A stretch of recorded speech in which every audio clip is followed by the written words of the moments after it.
Ladies and gentlemen, the property market has changed. Boy, has it changed, and fast. Up crazy, level crazy. Stay tuned. We're going to talk about it with us real estate experts.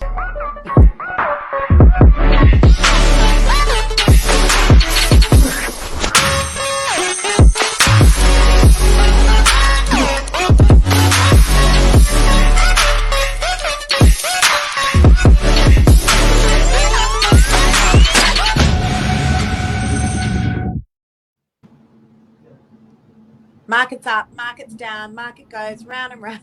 It's like, seriously, I feel like it's all everyone talks about, the roller coaster of the real estate ride.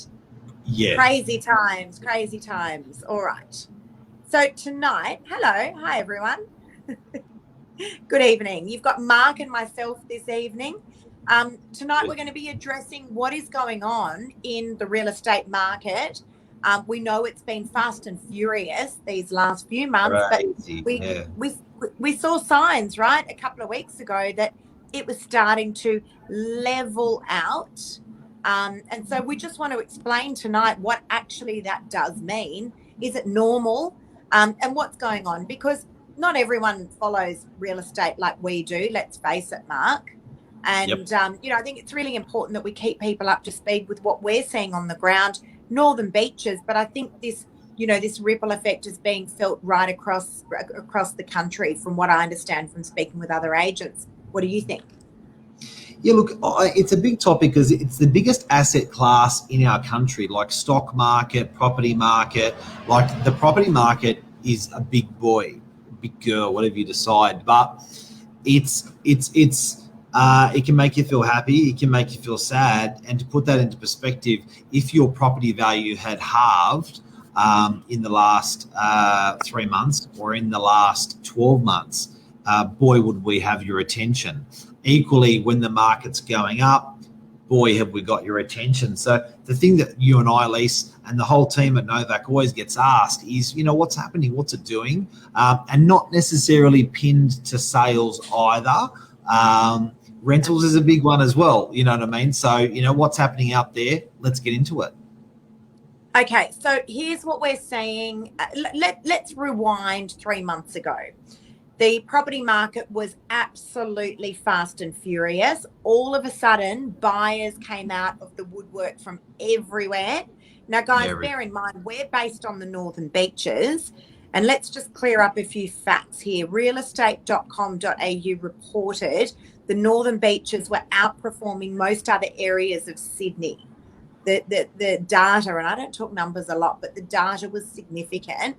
And in fact, Northern Beaches was outperforming most areas of Sydney. And there's good reason why. People are throwing in the towel and they're saying, I don't need to be close to the CBD any longer. I can go live where I want, right? So that's exactly what people were doing. They were saying, I only need to commute into the city now once a week. I can work from home the rest of the time. I'm going to sell up in Paddington. I'm going to sell up in West Pennant Hills. I'm going to go move to the Northern Beaches. It's what we've dreamt of our whole lives. And likewise, a lot of those people on the Northern Beaches were saying, you know what? We can sell up here on the Northern Beaches. We can cash in $2 or $3 million on our house, and we can go live in Port Macquarie for half the price. We can bank $1 million. So we've seen this. Mark, you named it really well. You called it the one ring effect. Everyone was moving one ring out. Okay. Yeah. So do you want to explain that? Sure. So basically, the inner rung of Sydney CBD was one rung. Next rung was like inner west, inner east, your rush cutters, and inner north, which was like your Mossman Neutral Bay. The next rung out, etc., etc., etc. And those rungs even reached as far as wide as Newcastle, Coffs, and going out real wide. Yeah, so we've seen this massive ripple effect. Now, Northern Beaches, as we mentioned, has outperformed in the last, let's call it 3 months, has outperformed every other area of Sydney. Amazing news. The buyers were in abundance. There was a fury of buyers and there was a massive shortage of stock. And the reason why there's been a massive shortage of stock is because people are nervous. Every vendor I speak to says, Lisa, you're going to get me a great price for my property. Where am I going to go? I'm scared I'm not going to be able to afford anything. The gap got bigger. All right. Yep. So sold up your, let's call it a $1.8 million property as an example. The gap, the jump to get to the next level was at about 3 mil. So people were saying, I'm scared that A, the gap's going to be too big, and B, I'm not going to be able to find anything because stock levels have been so low.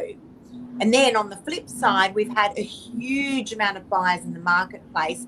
We just have not been able to fulfill the amount of buyers with the level of stock. Now, things have changed significantly over the last couple of weeks. We saw it already a few weeks ago. We did report that we saw it, where the buyers were less. Guys, just let me just say this, the market is not bottoming out. It's leveling out. All right. So that's a great word. Leveling. Yeah, it is leveling out. It's finding its natural level now.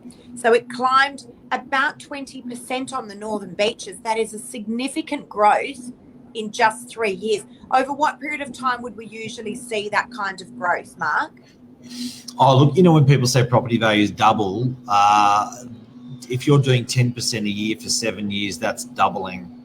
And just to mess with your heads a little bit, it's because it compounds. So it doesn't go 12%,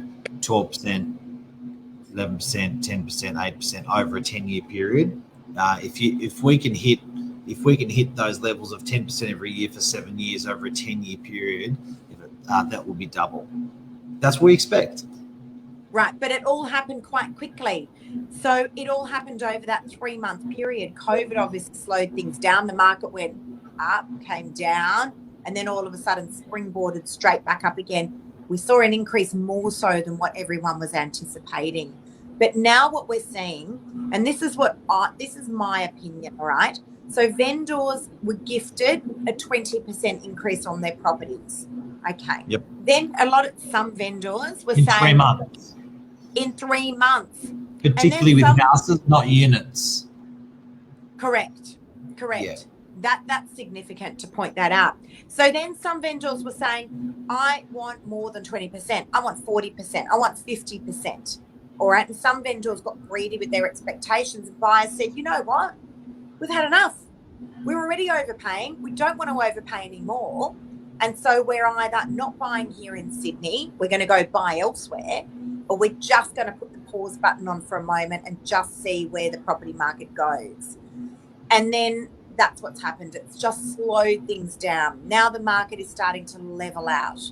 That's what we're seeing. It's good news, though. It's good news, guys and girls. You've got to understand, if the market is doing a rate of 10 or 20% in 3 months, that's potentially, if it continued that rate, that's almost double in a year. That's sitting at a rate, if it did 20% every quarter, that's 80% for a year. That is scary shit. So I'm happy. It is great news, everyone, that the market has a new level. It is great news that the market has a new level, because if it continued violent and aggressive and up and going up 20% a quarter, we would be creating a lot of trouble for a lot of people. So I'm happy that we've calmed the farm.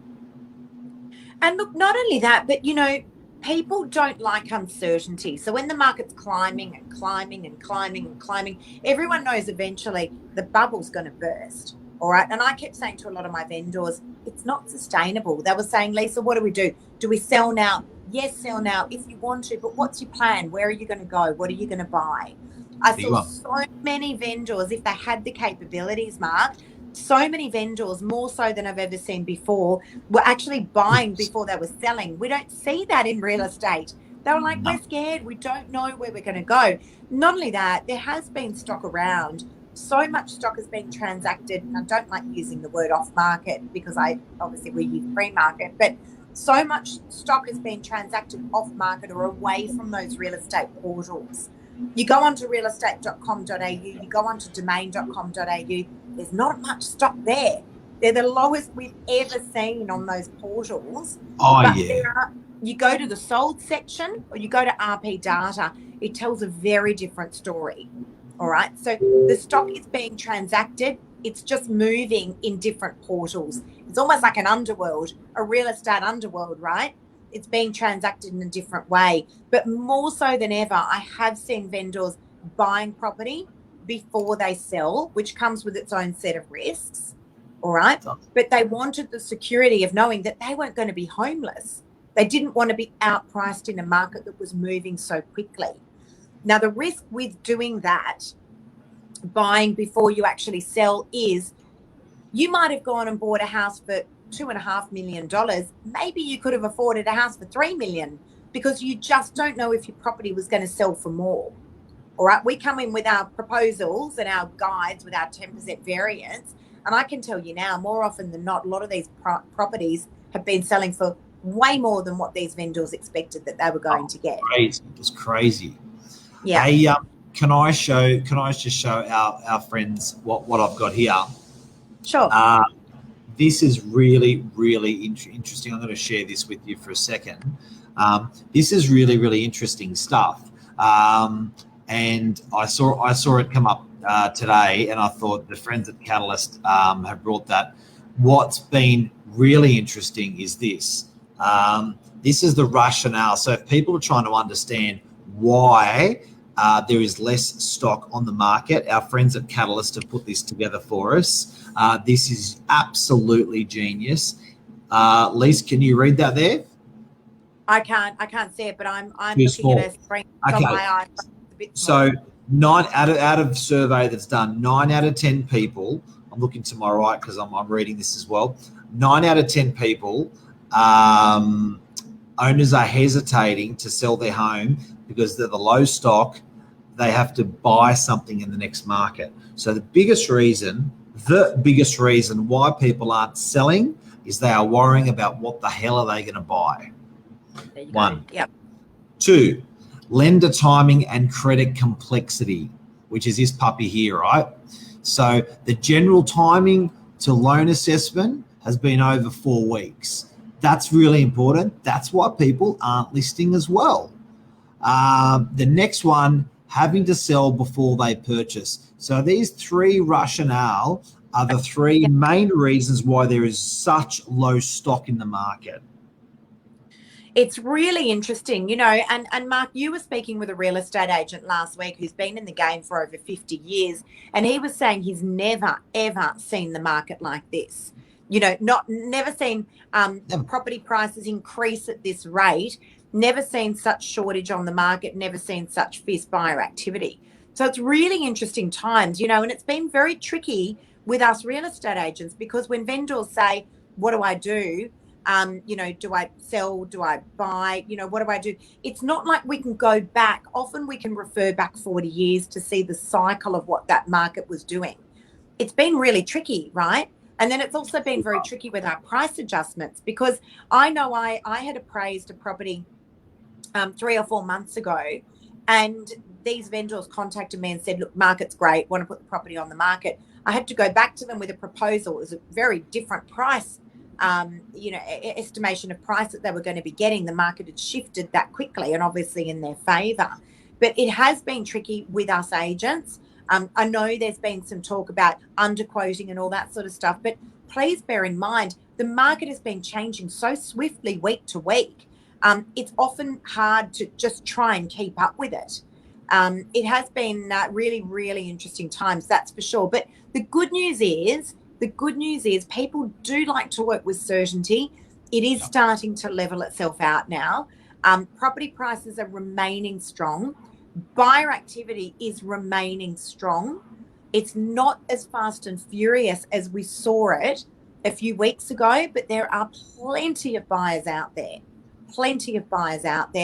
What I'm finding as well, Mark, with the buyers, it seems to be the very experienced buyers that are left in the marketplace now.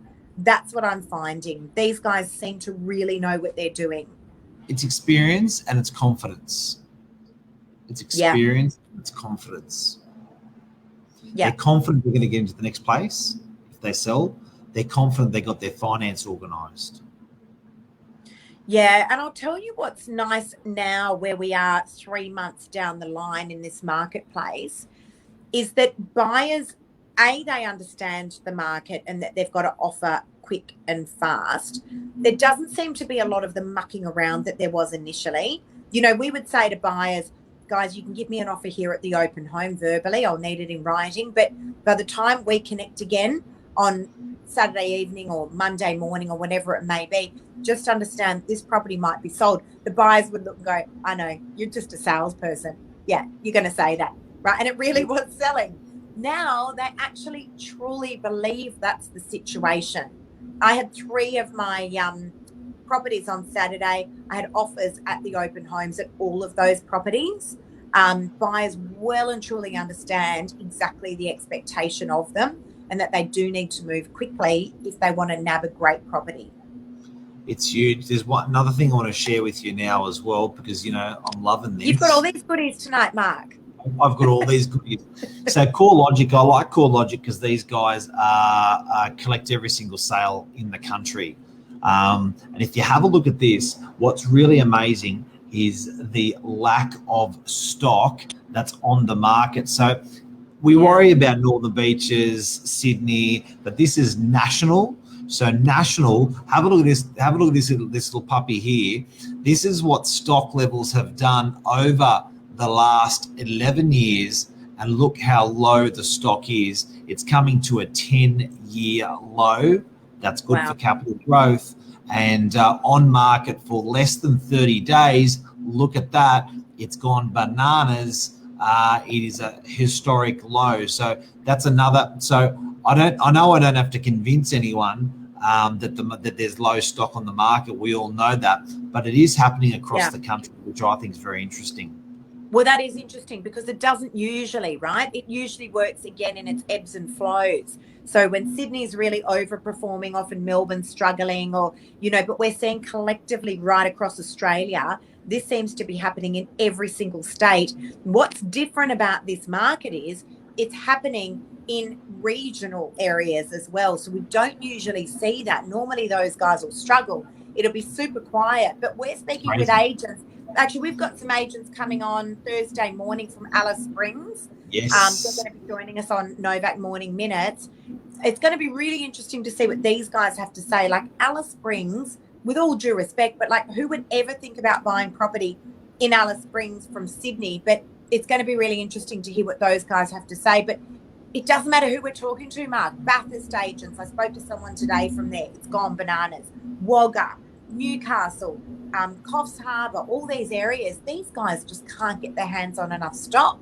The market has gone berserk. Is it a question? Is it sustainable in the property market to continue this growth? Is it sustainable for out of Sydney areas to keep this growth? So I've always been a big fan of Sydney. I think climatically it's always been a great place. Economically, it's been a great place. Jobs-wise, it's been a great place. Weather-wise, it's been a great place. For a lot of transport-wise, it's been a great place. But all the reasons Sydney has been fantastic for 100 years is the same reason Sydney is going to be fantastic for the next 100 years. Now, I'm just a bit worried that the outer areas where people are taking all of their money to are going to perform as well in the long term. I'm not trying to fearmonger people about sticking to Sydney and sticking to the Northern Beaches, but I just think we really should have a good, long, hard think about when COVID comes, when COVID goes, when COVID goes, when COVID goes, when COVID is really gone in 5 or 10 or 15 years, is that romance that people have with Gosford or Newcastle or South or those areas, is that romance still going to be a strong flame? Yeah, but this is not a one night affair that these people are having, Mark, with these areas. You know, anyone that I know that I have sold for and that has moved into any of these areas, and there's been a ton of people on the Northern Beaches that are moving out of area. And likewise, there's a ton of people that are moving into the Northern Beaches from out of area as well. But none of this has been a knee-jerk. That's important. That's important to mention, Lise. I think that you've got to a winner that we've had is we've lost people north, 1 hour, Yep. 5 hours, 12 hours. We've lost people south, 1 hour, 5 hours. But in an interesting way, we've got people that have come to us. So there's been an amazing churn that some areas. I think the biggest loser has been CBD of Sydney, the inner rung, because who the hell is going in the city to live? What for? Whereas the people that are going out to live half an hour away, they're coming to us. Very interesting. Oh, definitely. And at all my open homes, I'm always fascinated. Like, I'm always asking, are you guys from around the area? Honestly, I can tell you now, about 70% of buyers that I'm dealing with at the moment are not from the Northern Beaches. They're coming from everywhere. West Pennant Hills, Hornsby, Chatswood, the eastern suburbs, Willoughby. They're coming from everywhere. And they're coming in the droves. But we've also got a whole lot of Northern Beaches people that are actually moving out as well. But just getting back to what I was saying before, Mark, none of this has been a knee-jerk reaction. A lot of vendors that I've sold for in the last few months, they're moving. These guys were thinking about this for a really long time. It was always this very romantic dream. Wouldn't it be nice to go live in Noosa? You know, or they've got family in Coffs Harbour, or they bought a property in, like, we met some vendors today. They bought a property in Coffs Harbour years ago, and now they've decided, you know what, stuff it, we don't have to be here anymore, we're going to sell up, we're going to go live there. So none of this has happened quickly for these people. It's something, as I said, that they've been, you know, thinking about doing for a very, very long time, and COVID has just enabled it, and it's given them that opportunity to do so. But I think, you know, just to give, so buyers, to give you a little bit of peace of mind, the market appears to be leveling out now. It appears to be leveling out. Vendors, you have not missed the opportunity to sell. The market has climbed, and now it's starting to find its true level for the time being. That's not to say that this market is not going to take off again in weeks, in months. Who only knows? Because there are still so many factors that are going to drive this market. The international market's one of them. I still feel that that's still a little way I think we're a little way off with that. I do. But I would suggest in the next 12 to 24 months, that international market's going to be another driver to push up these property prices. That is an open checkbook for our government. Let's wait and see what the government does, though. Really is. Well, I'll tell you what they'll do, the government, they're going to open the borders. You're going to want to travel there. They're going to not let you travel there because they haven't opened their borders for those people to come here. So I'll get to that in a second. I just want to also show contributing factors to our market. COVID affected our market. Now, this is from our friends, again, Catalyst Group, amazing guys, very good finance brokers, very good fund money managers. They do everything. According to the leading agents, current levels of stock are largely due to a quieter spring selling season due to lockdowns, an increase in the duration of the average property ownership. So believe it or not, people have decided to stay in their property for longer. Just that shift. If everyone, your average used to be 7 years, but with stamp duty like it is, it's pretty hard to keep flopping around in and out of properties when you're losing 4% every time you're in and out of them. I tell you what, you only need to just look around at how much renovating is being done. Like, you try and get your hands on a builder or a tradie, right? And there is the truth of exactly what people are doing. So I've done, I reckon I've done half a dozen appraisals in the last 2 weeks where vendors have said to me, can you please come and give us pricing on what we get for the property as is? But could you also let us know what would happen once we renovate, and this is what we're going to do to the property? So that's what Lisa's just covered right here, which is an increase in properties being renovated, so they're staying in there longer. And then least you're solely responsible for all of Australia for this one here, off-market activity. An increase in off-market transactions, almost 30% of Sydney, where property is not marketed by typical channels, REA and Domain.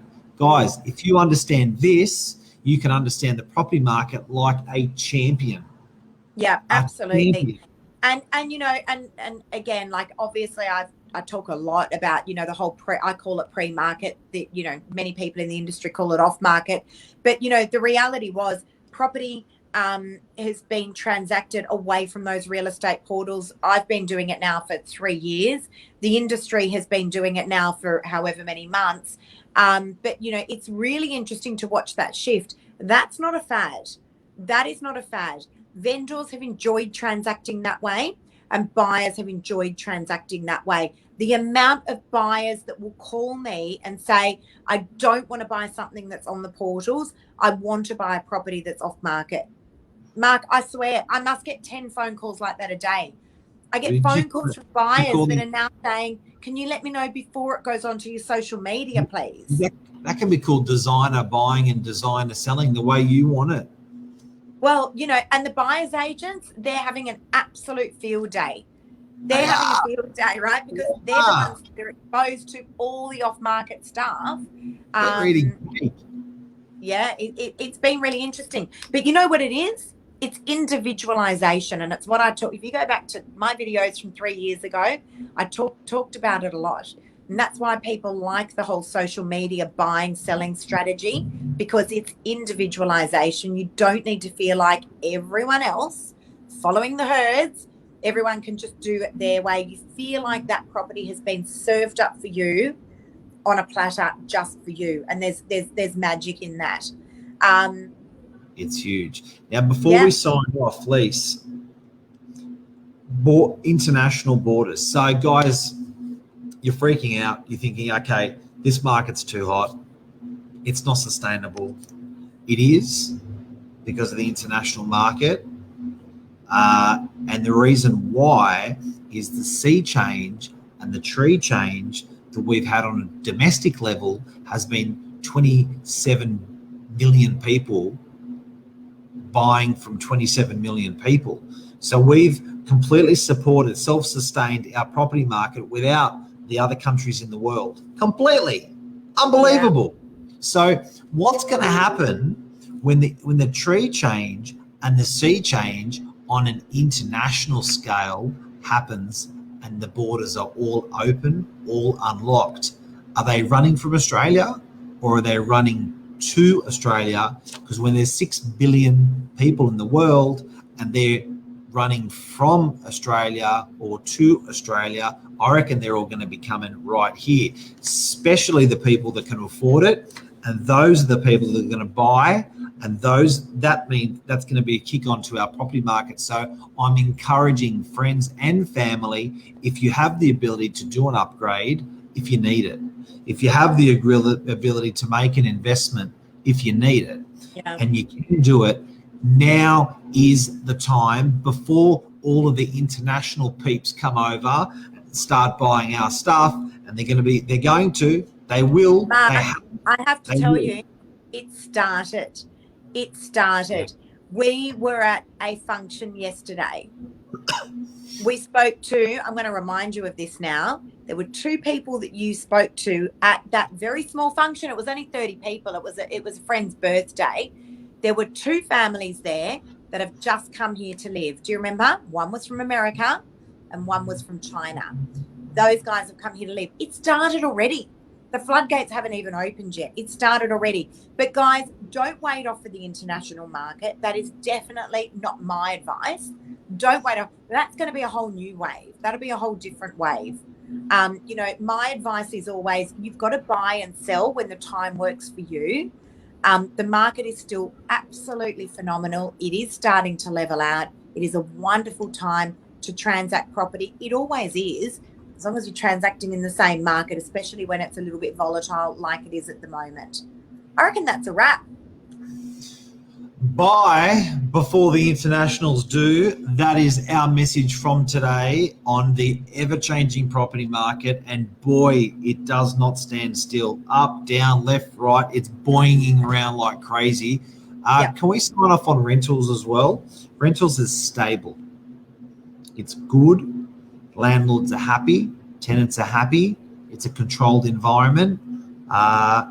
Unfortunately, it's the poor cousin always in real estate. I don't like that, because I think there's a hell of a lot of important tenants and landlords that need to be updated on information. But it's just a nice, stable environment, low interest rates for landlords. The rents are even more competitive than they were. That growth out of the rental market has stopped. So for a tenant to rent a really nice house or a really nice unit, it's very achievable. It's also a great way to try before you buy. If you're thinking about moving to the Northern Beaches, come rent a house first, trial it out. It is a great opportunity for you. But the great thing is with the rental market, it's quite forgiving. An adjustment usually of $20 or $30 will generally see you find a great tenant. I reckon that's a wrap, Mr. Novak.